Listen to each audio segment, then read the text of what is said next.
Developer Hexworks dropped a bomb on us today with his Lords of the Fallen tech demonstration. The game looks beautiful. We might actually have a competitor to Elden Ring, or something to hold us over until Shadow of the Erdtree, which all of us are kind of waiting for.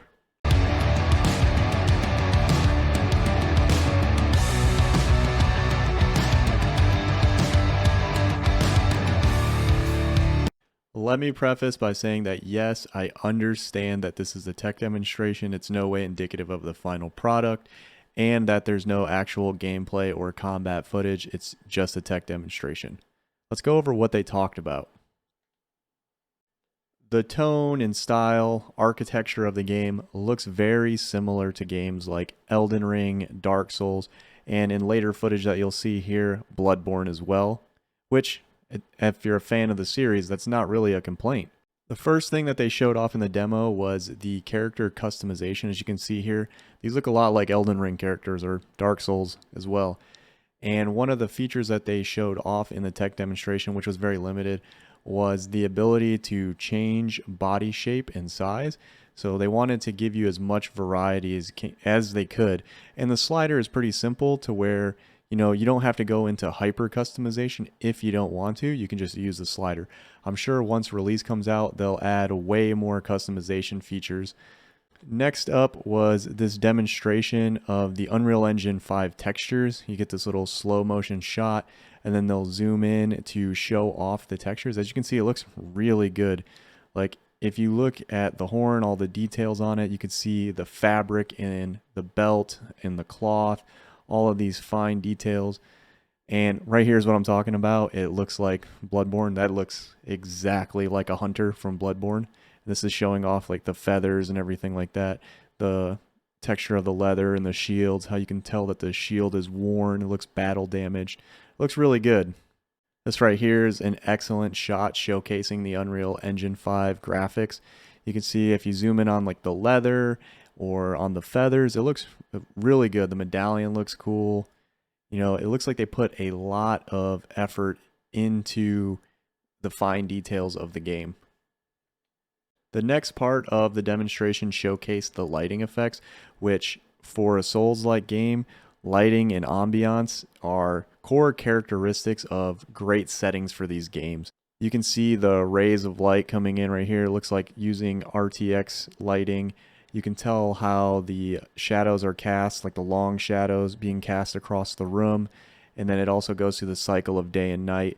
And they showcase these little orbs to show you some tricks that they're using in order to decrease the amount of processing power that is going to be required in order to run the game at higher settings. All right, real quick, I just went into Steam to check to see if they had any of the minimum or recommended specs, and not yet.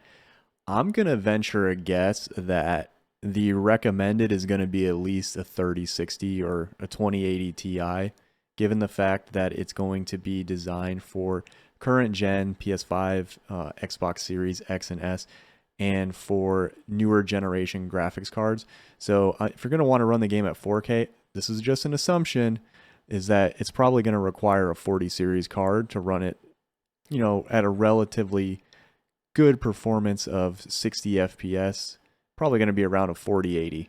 In the tech demo, the developers also talked about Axiom, the world of the living, coexisting with Umbriel, the world of the dead, and how that you can simultaneously transition between the two. As you can see here, he's carrying a lantern. This kind of reminds me of Shadow of Mordor a little bit, or the Shadow of Mordor series. This is just showcasing them going in between the two worlds. I'm curious to see how they're going to integrate the world of the living and the world of the dead together.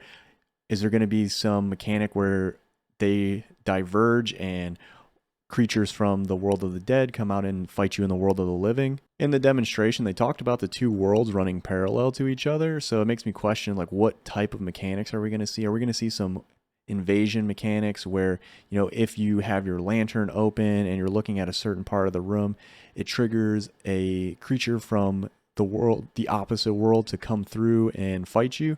Yeah, I'm curious to see the creativity that they're going to take with this. Or maybe I'm being way more creative than they are, and I just came up with that out of nowhere. We'll see. This game is Hex's Redemption arc. If you're familiar with Lords of the Fallen 2014, it was pretty ill received. If you go on Steam, it's mostly negative for recent reviews and mostly negative for overall views, largely due to performance issues, and people just said the game feels like you're playing in quicksand. We need something as Souls fans, to scratch that itch that we get from Elden Ring as we wait for the Shadow of the Erdtree DLC. But we don't want something that feels like Elden Ring and Dark Souls. We want something uniquely different, a solid competitor. We don't want a Callisto Protocol that feels like an exact knockoff of something. Hopefully with that integration of the two worlds, that we get some really unique experiences with Lords of the Fallen. Curious to know what you think about it. Let me know down in the comments. Also, if you guys are new to the channel, make sure to hit that subscribe button. Subscribing is absolutely free to do. And if you made it this far into the video, smash a like. I've been RYZEN, guys. I appreciate you watching. For more videos like this, check back into the channel later on. I'll see you guys next time. Thanks.